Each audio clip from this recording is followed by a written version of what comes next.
Muy buenas tardes, sean bienvenidos, como siempre les digo, los viernes, que son nuestro objetivo, el de esta Málaga que se proyecta desde diversos puntos de vista.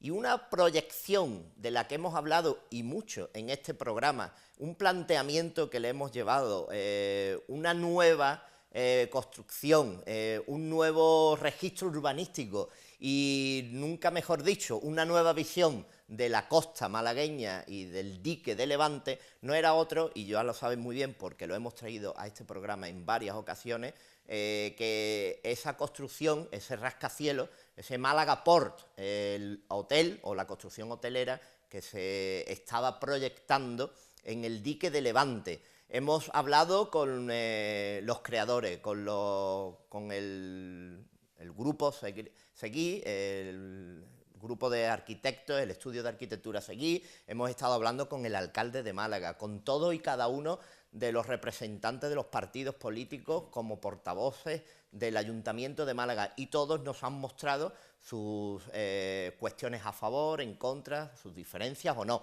Y hoy vamos a traer el último, aunque creo que no va a ser la última vez que vamos a hablar del rascacielos, del Hotel Málaga Port en este programa, pero hoy les traemos la última de las plataformas, de los grupos de ciudadanos, grupo social creado, puesto que están en contra de esa estructura desde un aspecto visual, paisajístico, pero también desde otros puntos de vista y desde otras connotaciones. Así pues, en el día de mañana ya esta plataforma va a unirse y a manifestarse en contra de este rascacielos. Ya lo hace en los medios de comunicación, a través de las distintas plataformas, en internet, a través de su página web, de petición de firmas, de adhesiones de diferentes grupos sociales de la ciudad de Málaga, y hoy lo va a hacer con nosotros, como no podía ser de otra manera, puesto que, como ya les hemos dicho,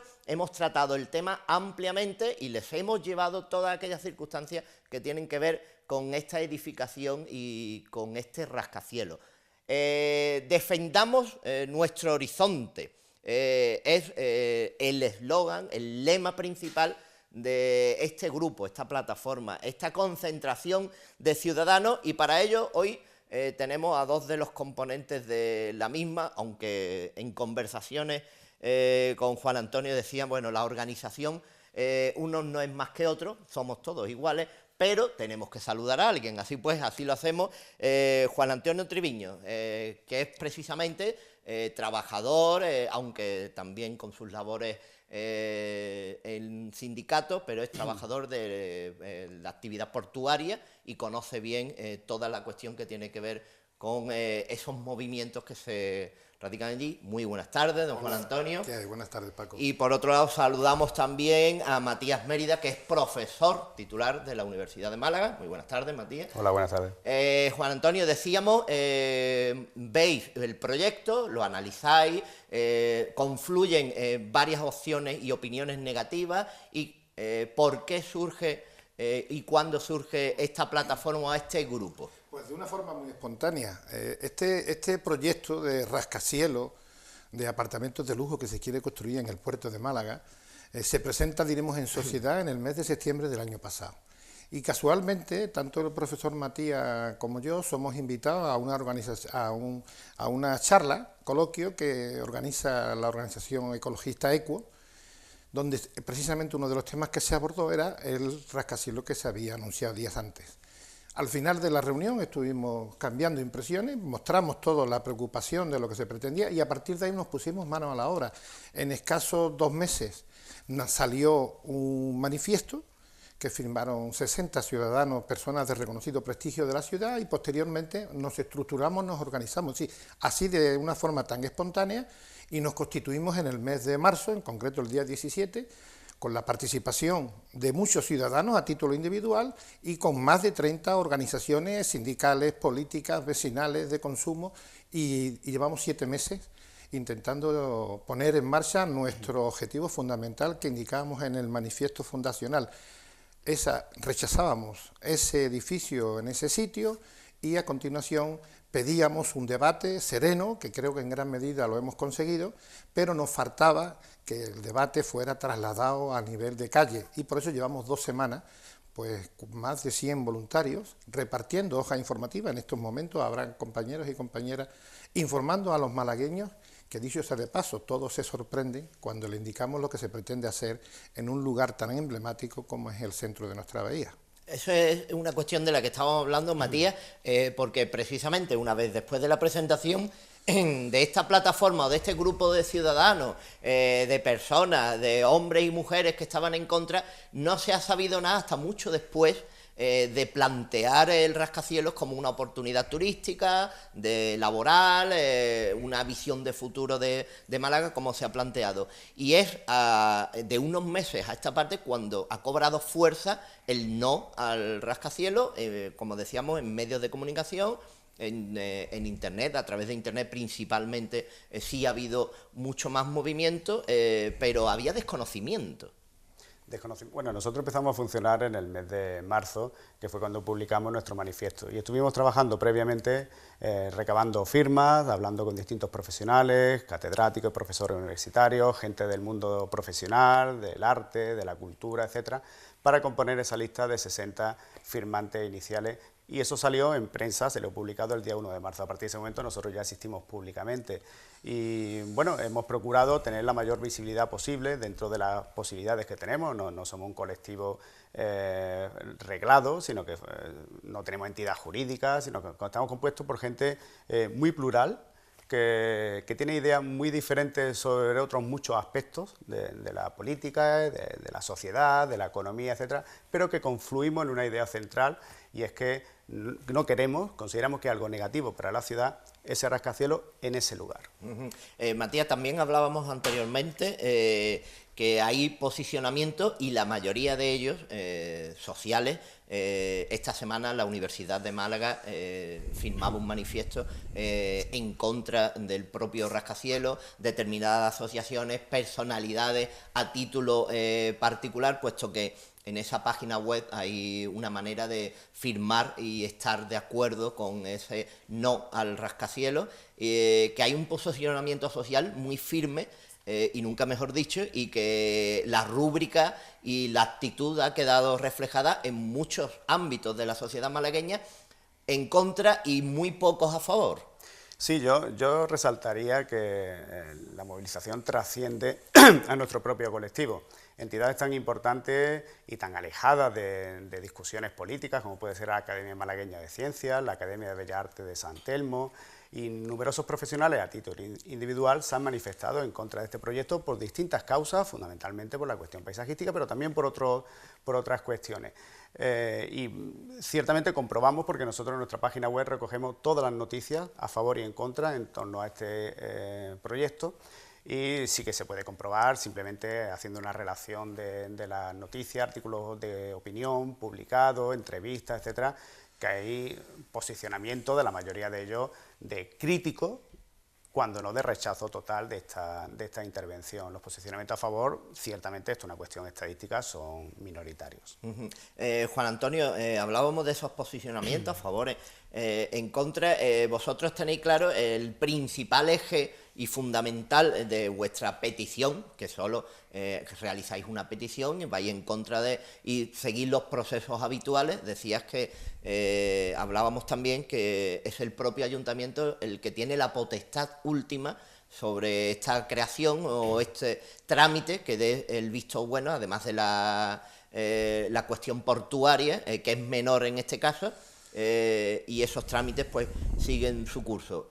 Hablábamos de que además del principal factor, que es el paisajístico, hay otros factores que quedan detrás, que tampoco se han tocado excesivamente, se han proclamado por distintos grupos políticos, como hemos visto también aquí en este programa, pero que el paisajístico no es el fundamental, aunque para vosotros sea vuestra carta y vuestra enseña, ¿no?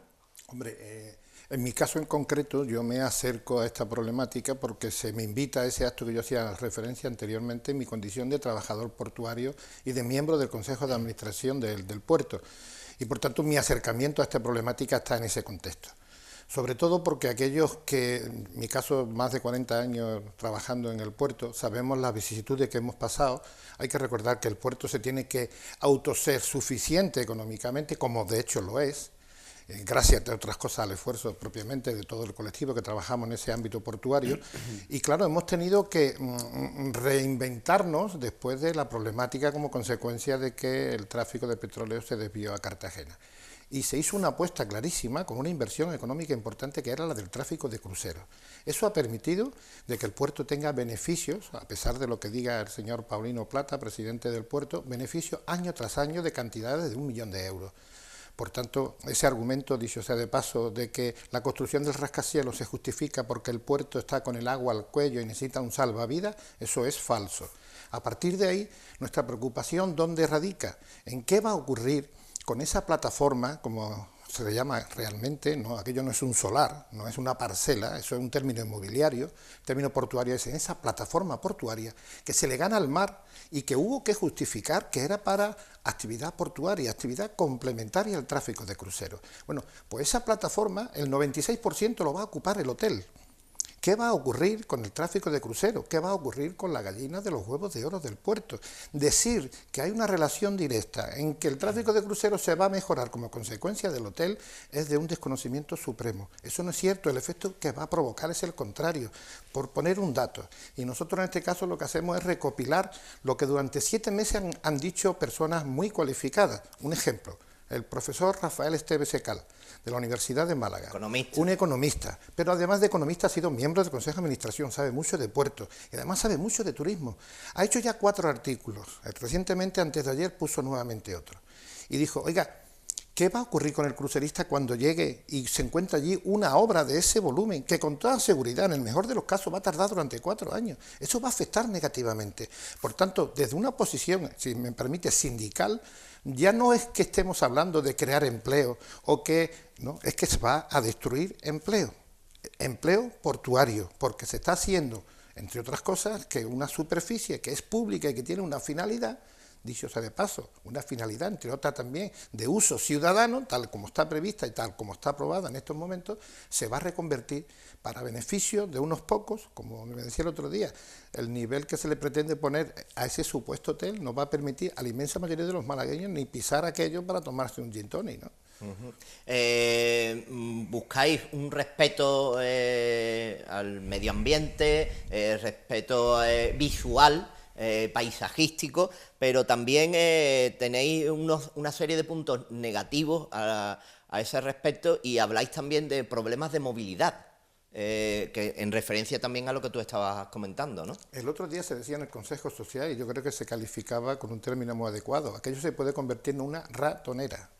Es decir, el acceso a esa plataforma portuaria del Morro tiene 4 vías, que ya de por sí, en los momentos en los que el tráfico de cruceros, como estamos observando con cierta frecuencia, es alto, pues se produce una saturación de movilidad, puesto que la salida a continuación a través del paseo marítimo está bastante limitada. De hecho, desde el puerto tenemos que abrir zonas portuarias para el movimiento de esos autobuses. Si a eso le sumamos la posibilidad, obviamente, de que se llegara a construir este hotel, pues creo que los informes de movilidad ya de por sí lo están dejando lo suficientemente claro, que sería otro de los factores muy importantes en términos negativos que se produciría.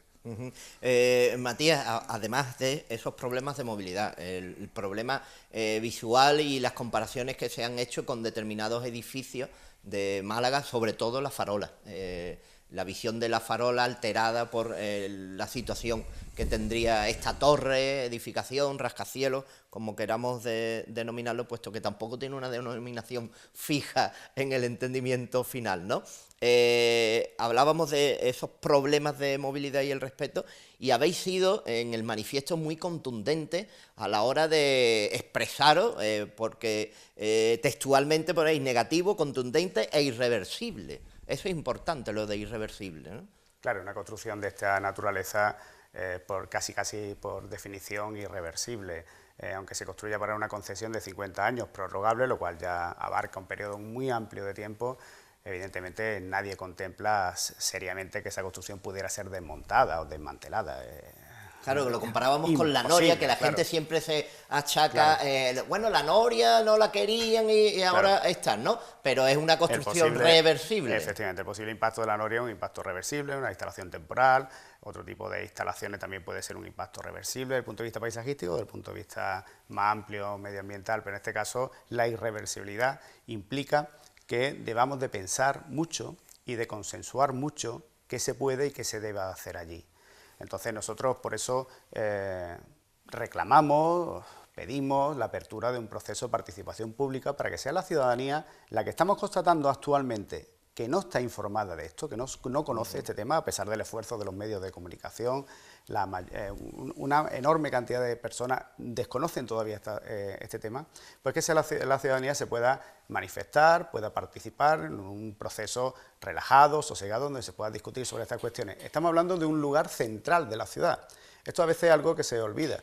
La ciudad de Málaga se dispone alrededor de la bahía y cualquier objeto de esta naturaleza, de esta entidad, el más elevado con diferencia de la provincia, el segundo más elevado de Andalucía, evidentemente va a alterar sustancialmente las relaciones de visibilidad existentes dentro de la bahía. Claro, porque eso me lleva a otra cuestión. Desde siempre, y se ha manifestado mucho, Málaga ha estado de espaldas al puerto, de espaldas a la bahía, de espaldas al mar, y lo hemos manifestado mucho. Pero ahora de repente, por la idea esa de que ahí tenemos un valor, como decía antes Juan Antonio, turístico, y tenemos una gallina de los huevos de oro, ahora tenemos que hacer una planificación. No podemos realizar unas actuaciones por el simple hecho de decir, bueno, hemos estado de espalda, ahora que queremos estar de frente, estáis poniendo pegas, trabas y pisotones, ¿no? Y no es la cuestión, la planificación sería lo suyo, ¿no? El objetivo. Por supuesto que esto estuviera dentro de un marco, de un proceso de planificación que implicaría participación pública, implicaría consenso, acuerdo social, etcétera.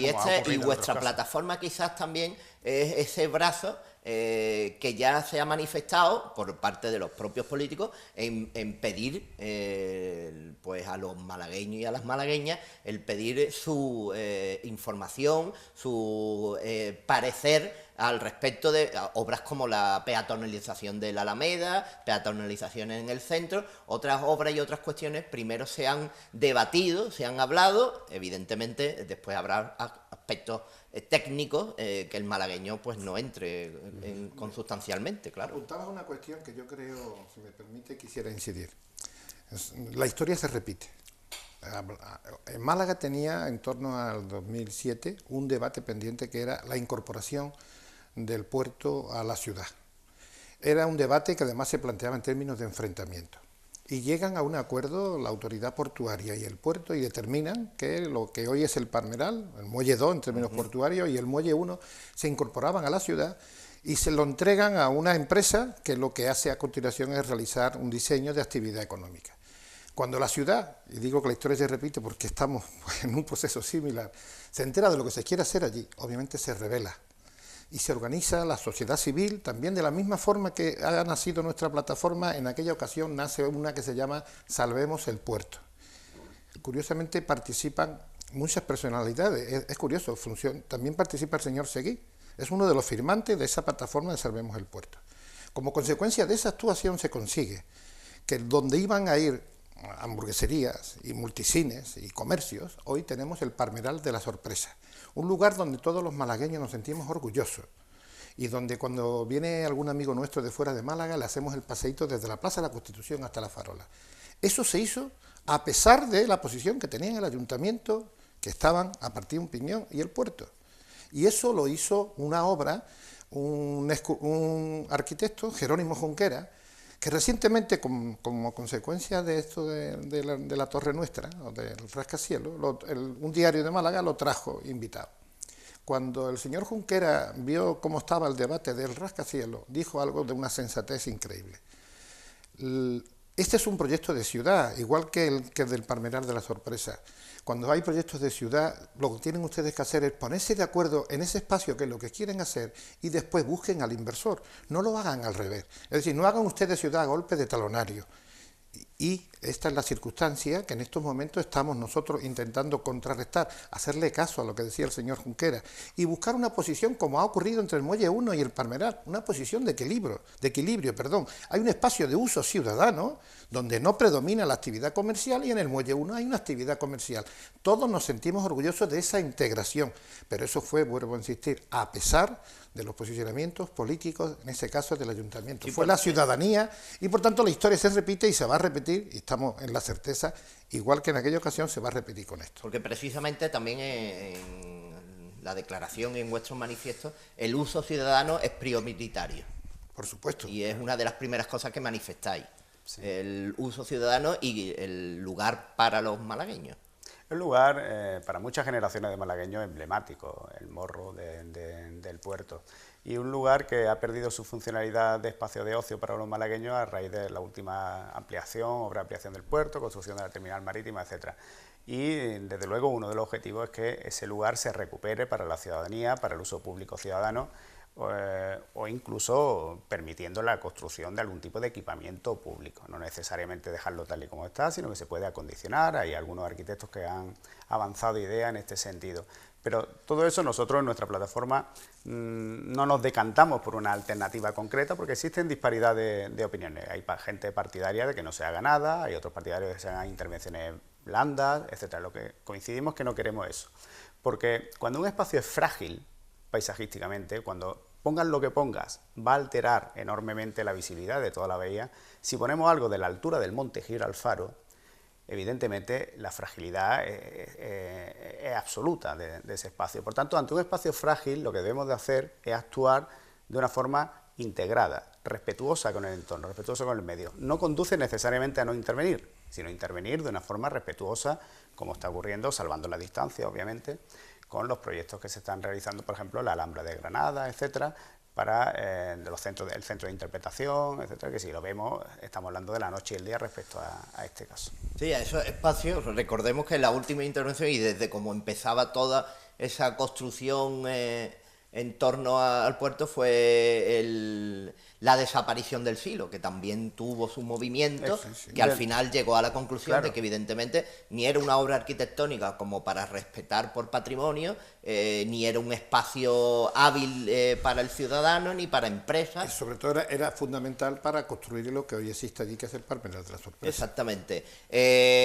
Retomando posiciones, página web creada donde puede cualquiera que nos esté viendo y a lo largo de todos estos días se pueden acercar a esa página, visualizar todo aquello que estamos diciendo, el manifiesto, la proclamación que realizáis en torno a las circunstancias de las que estamos hablando y la propia firma que se puede uno agregar y adjuntar a este pliego de firmas en contra de ese manifiesto, que esas firmas irán hacia una determinada ubicación, es decir, se le mostrarán al ayuntamiento o simplemente es por el hecho de adherirse a esta causa. Nosotros no nos hemos planteado nunca el colectivo con una finalidad de ganar en términos numéricos. Sí, nuestra misión era...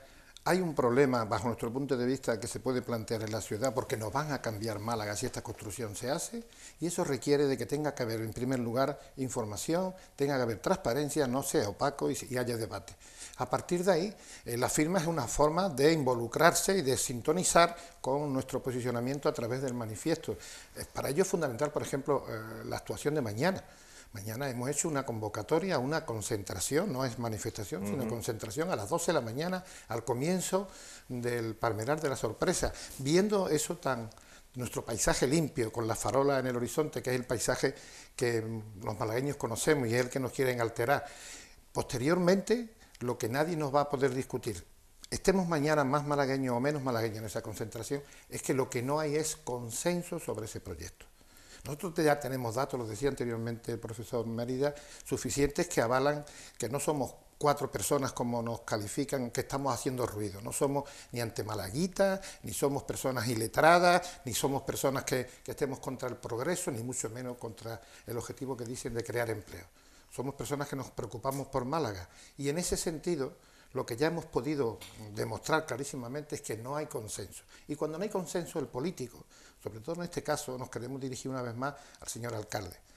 San Francisco de la Torre ya ha demostrado en reiteradas ocasiones que tiene capacidad para saber rectificar cuando llega al convencimiento que eso no es positivo para Málaga. Y eso es lo que mañana, una vez más, le vamos a demostrar. Ojalá sea el último, sea la primera actuación y la última movilización que hagamos desde la plataforma nuestra de Defendamos Nuestro Horizonte, con una última matización que también quisiera hacer. Lo que un profesor de la universidad ha llamado el farolicidio. La farola es el auténtico icono de los malagueños. La postal de Málaga es de la farola, igual que la Torre Eiffel es la de París. La farola no solo se va a ver ensombrecida por ese monstruo, que son 4 farolas, el volumen de ese rascacielos, sino que además se va a apagar. La farola va a dejar de prestar el servicio de ayuda a la navegación. Obviamente, si le ponen un obstáculo delante, a partir de ahí, la señal, de hecho, el presupuesto de una nueva señal de faro ya está tramitándose en el puerto. Por tanto, se va a desvirtuar lo que es el auténtico icono de esta ciudad, la auténtica referencia, y ese es el regalo que algunos les quieren hacer en sus 200 cumpleaños. Efectivamente. Matías Mérida, hemos hablado de páginas, de esa concentración pacífica, reivindicativa, en el día de mañana, en el Palmeral de la Sorpresa, decíamos horario. 12 de la mañana. A las 12 de la mañana. A las 12 de la mañana, y que ojalá, por vuestras previsiones más esperanzadoras, acabaréis ahí después de la reunión y después que el alcalde, que decíamos y volvemos a decir, que el ayuntamiento y el equipo de gobierno es el que tiene la última palabra al respecto, porque también la información entre el grupo inversor, los planteamientos del ayuntamiento, el propio estudio, la Junta de Andalucía por la actividad portuaria, hay un enredamiento que no se sabía muy bien qué competencias eran de quién y qué competencias eran de quién no. Así pues, el ayuntamiento decíais que es el último y el final. Bueno, en este caso el penúltimo. El penúltimo. El penúltimo. Tendría que aprobar el Consejo de Ministros posteriormente la prohibición de uso hotelero en el puerto. Ese sería el último paso. Actualmente tiene que aprobar el ayuntamiento la modificación de elementos del plan especial, y si se llegara a aprobar, esperemos que no, y nos podamos disolver como colectivo, algo que desearíamos hacer en corto espacio de tiempo. Si pasara eso, tendría que llegar a la mesa del Consejo de Ministros y tendría que levantar esa prohibición de uso hotelero. Si me permite, nosotros utilizamos el término rascacielos en lugar de hotel. ¿Por qué utilizamos el término rascacielos en lugar de hotel? No es una cuestión simplemente de marketing o de publicidad, etcétera. Es que rascacielos, si se construye, va a ser seguro. Y hotel, tenemos serias dudas de que termine siéndolo. Tanto por el emplazamiento. No decimos que no lo sea, como que no vaya a serlo, no lo sabemos, sí, pero hay muchas dudas sobre... Hay un planteamiento quizás de un porcentaje de habitaciones hoteleras o de uso hotelero, pero también hay otros planteamientos que van hacia un uso particular, privado y económico de... Teóricamente no, por lo menos la propuesta es de uso hotelero 100%, pero nosotros tenemos nosotros y cualquiera que se acerque a la cuestión y vaya al lugar, tiene serias dudas de que en ese sitio, con esa categoría de hotel de 5 estrellas, gran lujo, como se supone que va a ser, etcétera, y con ese volumen de habitaciones, esto a medio plazo, a corto incluso, sea viable, sea rentable, es algo que, sin entender demasiado de todas estas cuestiones, los expertos ya lo están diciendo, pero como simples ciudadanos tenemos serias dudas de que eso pueda existir. Lo que no tenemos dudas es de que va a quedar para la posteridad, para generaciones de malagueños, un edificio, un rascacielos en mitad de la bahía que duplica la altura de cualquier edificio residencial de la ciudad. No la duplica, la multiplica por 2,5 veces la altura del mayor edificio residencial de la ciudad. Podemos acabar encontrándonos con el Algarrobico de Málaga, porque no hemos hablado de los aspectos legales. En esta semana pasada hemos tenido que el Tribunal Superior de Justicia de Andalucía ha sacado sentencias en contra de La Araña, la chimenea, del proyecto que se quiere hacer también en la zona de la térmica, y algo muy importante, porque es del mismo catarí, el tema de la bajadilla, porque no hay solvencia económica. Si no somos capaces de que no se ponga, parar el que se ponga allí una primera piedra, nos podemos encontrar con un edificio para siempre, para toda la vida, que puede acabar siendo el Algarrobico, porque con toda seguridad, en trámite de judicial, esa construcción, como huele a cocina política, obviamente sería paralizada de inmediato. Pues manifestado queda, proclamado queda igualmente, agradeceros vuestra presencia en el día de hoy y vuestro ímpetu y entusiasmo por aquellas cosas de Málaga. Se puede estar a favor o en contra, pero el ímpetu, el entusiasmo y el cariño hacia la ciudad no se os puede quitar. Así pues, nos convocamos mañana en el Palmeral de la Sorpresa, horario 12 de la mañana. 12 de la mañana. Gracias, Matías. Gracias, Juan Antonio. Mañana nos veremos porque las cámaras estarán allí. Es un acto importante social de la ciudad, informativamente hablando, que la gente se entere, se informe y tenga sus consecuencias todo aquello que estáis formando, y ya veremos cómo queda nuestro horizonte malagueño en el futuro. Así pues, gracias a los dos y nos vemos en la calle. Muchas gracias a vosotros. Y nosotros nos vemos enseguida porque volvemos con más cuestiones.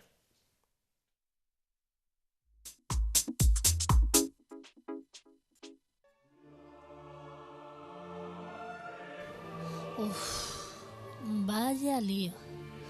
¿Y ahora cómo les explico que podemos ir a más de 130 comercios? Entre bares, tiendas de moda, farmacias, con descuentos increíbles. Y además con premios, regalos. Madre mía, madre mía.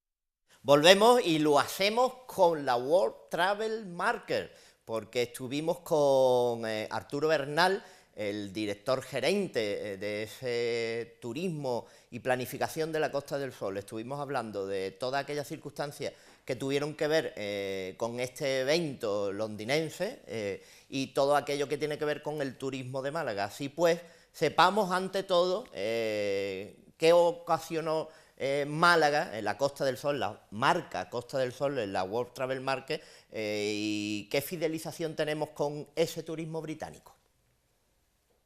No solamente es una feria de referencia durante el año, es la última feria del año, nos da muchas claves de lo que ha ocurrido y también es un punto de encuentro muy importante con operadores y con agentes internacionales, que también nacionales de España, que nos damos cita allí, ¿no? Que de alguna forma pone de manifiesto qué es lo que va a ocurrir el año que viene, cuáles son los primeros adelantos en cuanto a previsiones de facturación, en cuanto a previsiones de reservas de plazas aviones, en cuanto a movimientos de compañías, ¿no? Este año ha sido un año bastante tumultuoso en cuanto a esas noticias que de alguna forma van a hacer cambios importantes en nuestras previsiones, que ya estaban bastante cerradas y sin embargo se nos han venido un poco abajo en lo que se refiere a nuevas cifras y a nuevos argumentos. La World Travel Market es todo eso, pero el mercado británico para nosotros es un mercado de referencia, es el primer mercado extranjero que tenemos, prácticamente es el 55% de toda nuestra cuota del mercado internacional, es el mercado británico. Yo creo que no hay un británico que no haya venido o no tenga el anhelo de venir alguna vez a la Costa del Sol como un elemento, digamos, de vacaciones soñadas incluso, y de hecho nuestras estadísticas nos muestran que el británico que viene a la Costa del Sol en un 60% ha venido más de 7 veces. Estamos hablando de un destino bastante recurrente para ellos y que a lo mejor ellos recuerdan incluso porque sus padres también lo trajeron a la Costa del Sol cuando era niño, ¿no? Estamos hablando de un público muy fidelizado que incluso en las situaciones de peor comportamiento del mercado a nivel internacional, porque hay destinos competidores han funcionado mejor, como tradicionalmente ha ocurrido hasta antes de la crisis de seguridad y de las crisis políticas y sociopolíticas que ha habido en otros países del Mediterráneo, como Egipto, Turquía, Túnez, incluso Grecia, pues el mercado británico se ha seguido comportando muy bien. Ahí hemos visto bastante fidelidad que no se ha visto en otros mercados, por ejemplo el francés o el alemán o el nórdico, que en algunos casos, y el ruso por ejemplo, que en algunos casos prefería pues destinos más mediterráneos, como habíamos hablado, Turquía o Egipto o Túnez, ¿no? Entonces para nosotros es un mercado importantísimo por esas dos cosas, ¿no? Primero primero World Travel Market por lo que implica y después como feria, y después también ese mercado emisor que para nosotros es fundamental. fundamental porque explica pues por lo menos un 30-35% de nuestra cifra de negocio a nivel de destino. Y esa planificación, ese turismo y esa marca de la Costa del Sol en la World Travel también puso de manifiesto que estamos en el año de la sostenibilidad, y dentro de los objetivos marcados por esta marca vamos a ver qué es eso del año de la sostenibilidad y cómo va a incidir en el turismo en Málaga. Nosotros tenemos como objetivo a nivel corporativo, somos una empresa de la Diputación, y tenemos muy claro que el objetivo que tenemos es, como ente de promoción y de planificación, es que el mayor porcentaje, la mayor cantidad de ese rendimiento que se produce en la actividad económica gracias al turismo sea transferido a la comunidad local. Ese es el objetivo que tenemos. Nosotros no nos dedicamos a hacer promoción de hoteles o de agencias de viajes o de elementos particulares de la oferta turística de este destino. Digamos que coayudamos, participamos con la oferta pública y con la oferta privada, pues para que esa transacción se produzca y que al final la economía de la provincia, la economía de la ciudad y de todas las ciudades que la integran esta provincia, pues funcione mejor gracias al turismo, ¿no?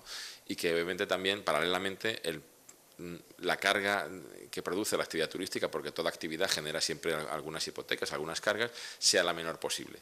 Entonces, el objetivo que tenemos como ente público es el de conseguir la mayor rentabilidad, la mayor transferencia de esa rentabilidad a la comunidad local con la menor carga. Esto significa ser sostenibles, y este año es el año de la sostenibilidad, así lo ha decretado la Organización Mundial del Turismo, y así también lo hemos decretado nosotros. Desde el año 2011 trabajamos en este empeño. Todas las herramientas que tenemos y la comercialización y la promoción están orientadas a conseguir que haya este objetivo de la mayor traslación posible de beneficios a la comunidad local con la menor carga posible, teniendo en cuenta que nuestro territorio, que nuestro medio ambiente, que nuestro acervo social y cultural, que al final nuestra vida tiene unos límites, ¿no?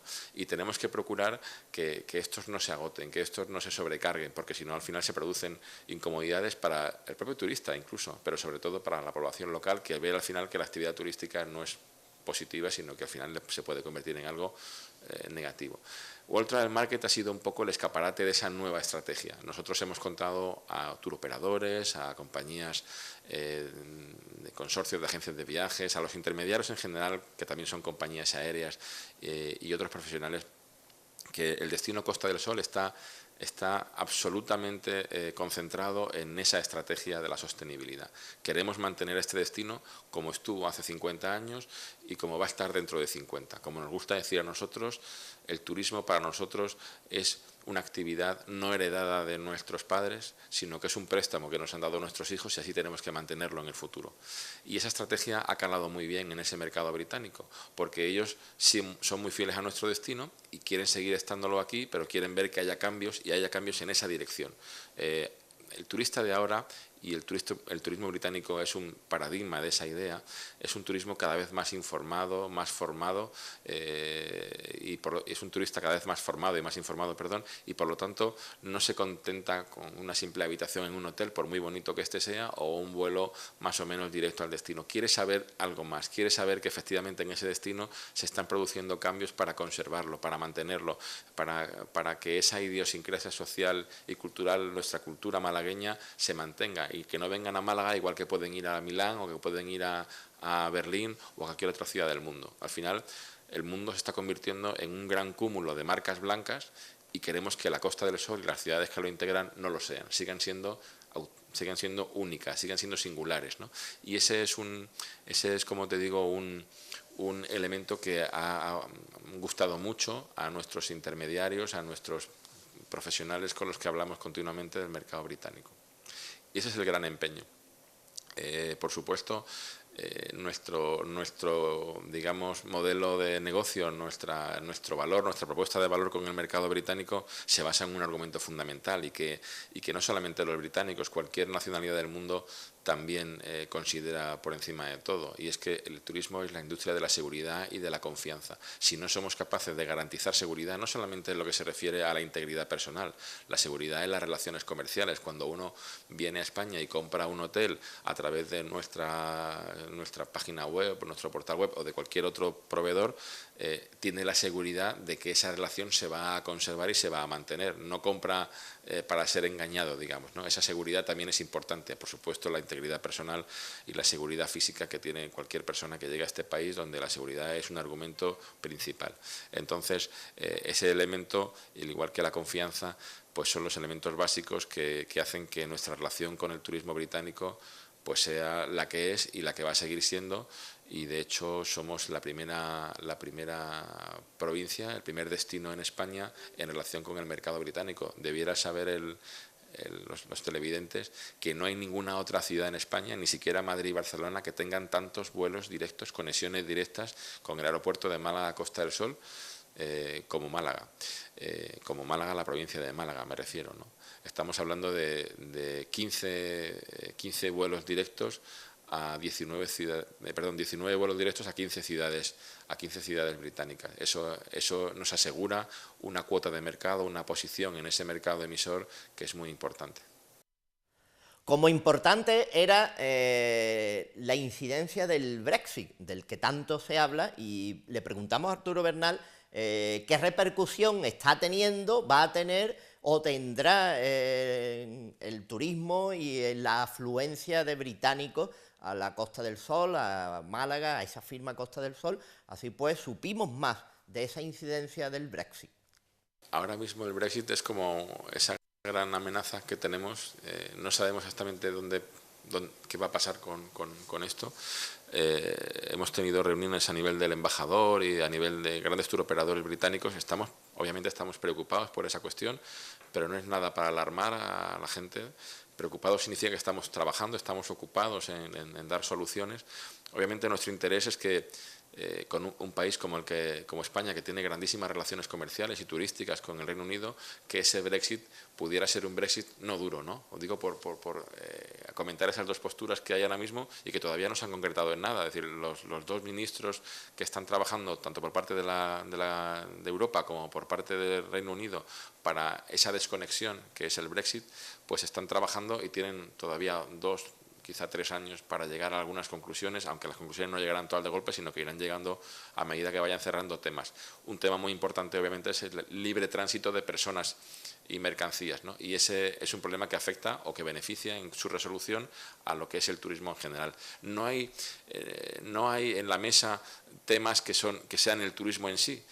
Lo que pasa es que cualquier cosa que se discuta en materia de, por ejemplo, libre tránsito de personas y mercancías, obviamente afecta al negocio turístico, a la industria turística.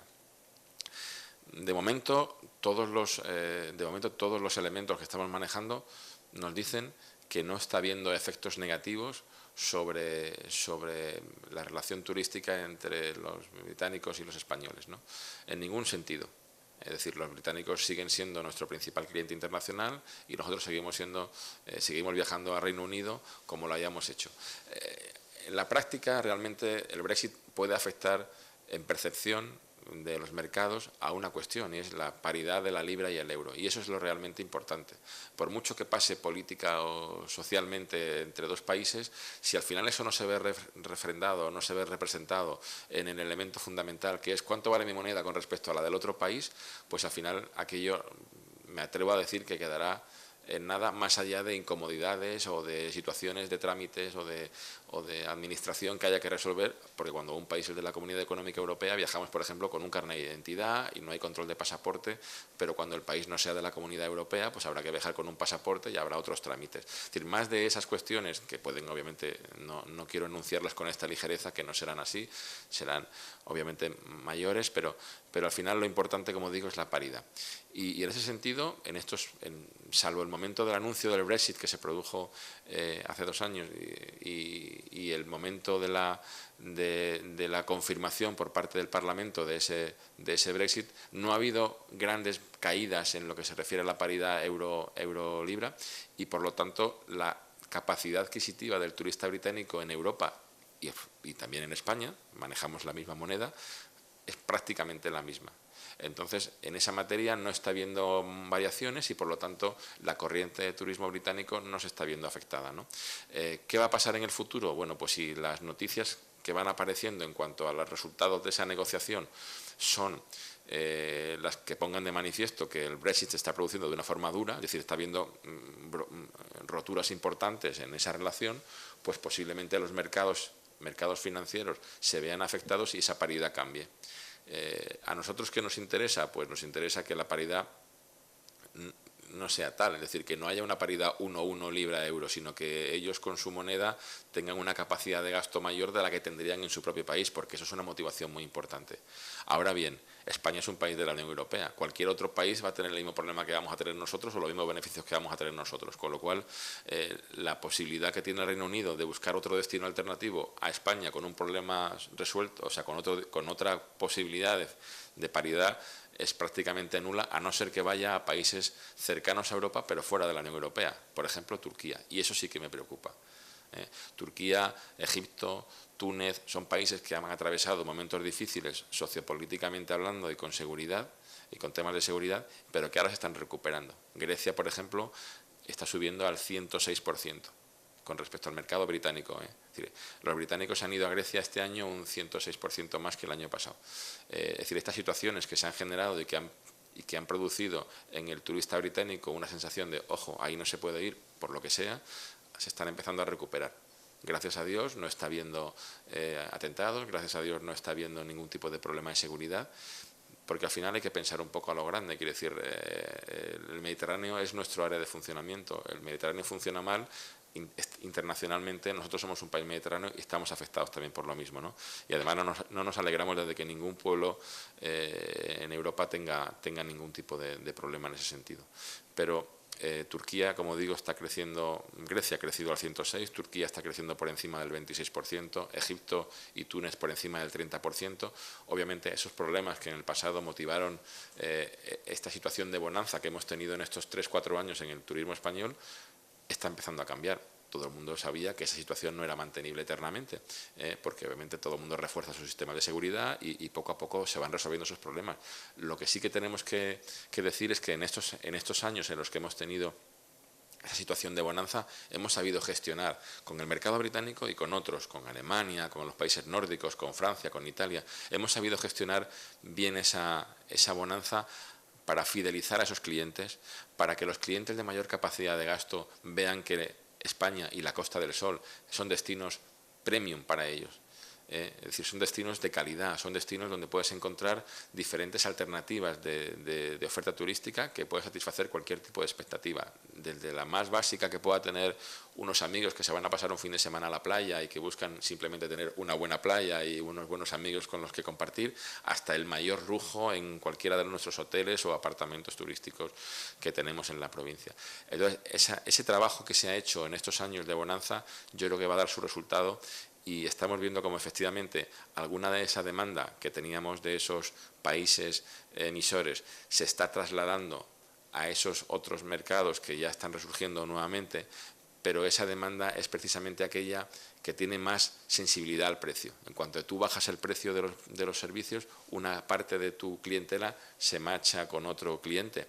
Entonces, ese cliente es el que notamos que se está yendo el primero, pero notamos que el que se está quedando es un cliente muy interesante, un cliente de mayor capacidad de gasto. Por ejemplo, en el cliente británico estamos teniendo en el año 16 un gasto medio por estancia de 920 euros. En el año 17 ha subido a 1.010 euros. O sea, la subida ha sido realmente importante, cuando la media en España es de 720 euros. Es decir, en conclusión, tenemos al turista británico de mayor capacidad de gasto en la Costa del Sol, mientras que el que es de menor capacidad de gasto ha elegido otros destinos diferentes al nuestro, ¿vale? Y eso es un elemento muy importante. Se empieza ya, de alguna forma, a relacionar directa o subliminalmente Costa del Sol Málaga con un destino de calidad, un destino de precio más alto, pero también de calidad percibida mucho mayor. Y ese es el camino.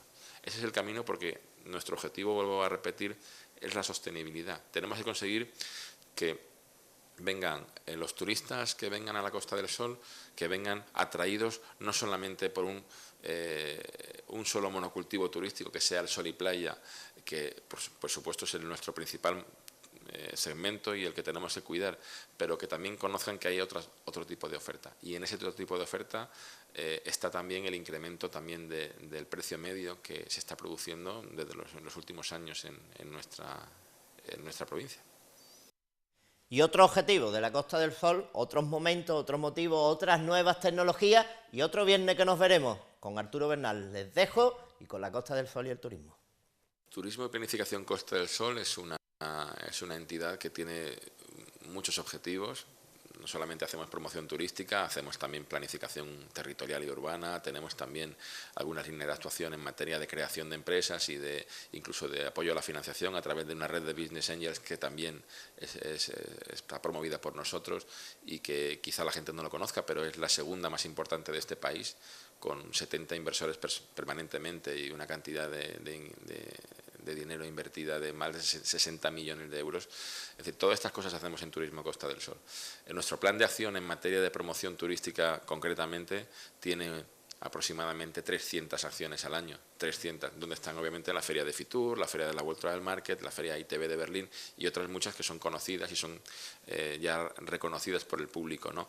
Pero hay otras muchas actuaciones, hay visitas a los in-house, a los proveedores de los servicios o a nuestros partners en los países emisores. Hay también acciones en destino como por ejemplo los viajes de prensa o los viajes de familiarización. Es decir, tenemos una gran variedad de actuaciones que vamos seleccionando en función del tipo del mercado, el tipo de cliente y también el tipo de intermediario. No es igual hacer una acción para la prensa que hacer una acción para agencia de viajes o hacer una acción para el público final, y en función del tipo de cliente pues y del cliente objetivo de esa acción hacemos una acción diferente, ¿no?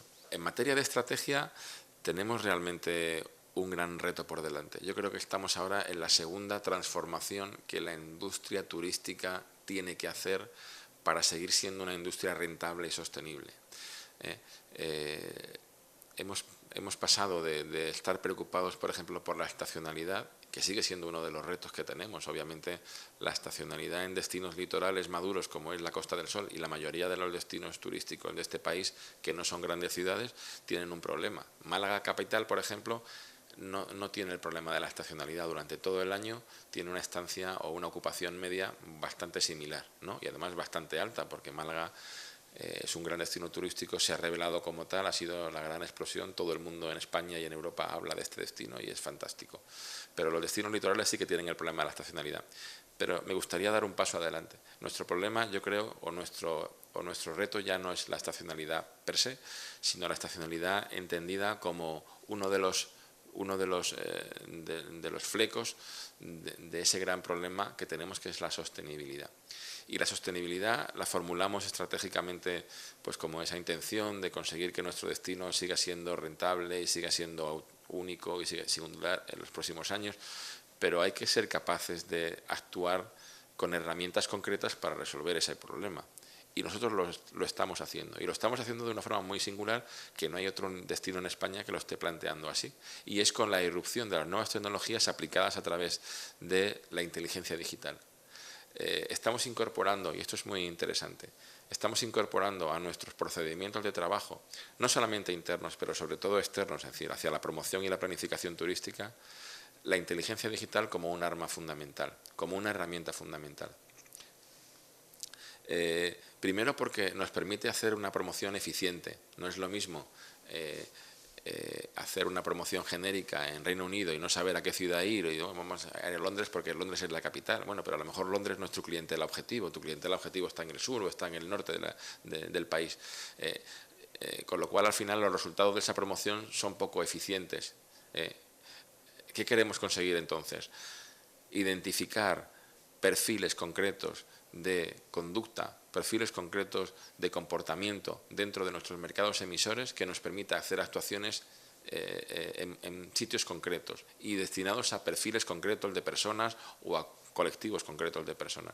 Eso nos va a hacer, en primer lugar, que seamos mucho más eficientes, pero en segundo lugar nos permite gestionar flujos, nos permite gestionar perfiles para que sepamos que cuando hacemos comunicación o promoción a la zona norte de la ciudad de Berlín, ahí hemos identificado que tenemos un grupo importantísimo de clientes objetivos que suelen venir en la primavera y en el otoño.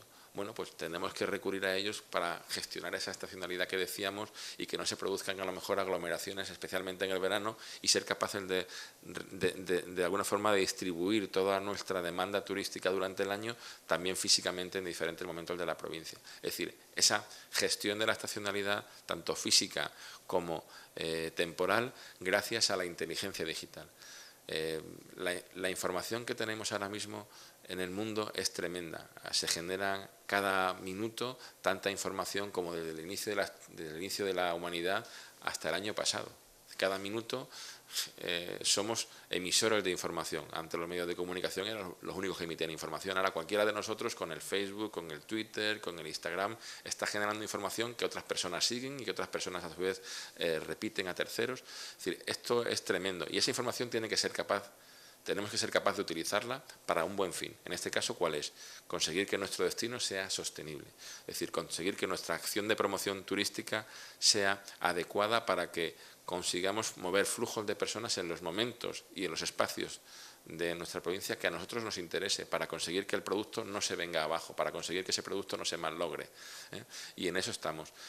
Llevamos trabajando en el año 11 desde una estrategia de especialización, de manera que ahora la Costa del Sol es sol y playa, es el mejor destino de sol y playa que hay en España y en Europa.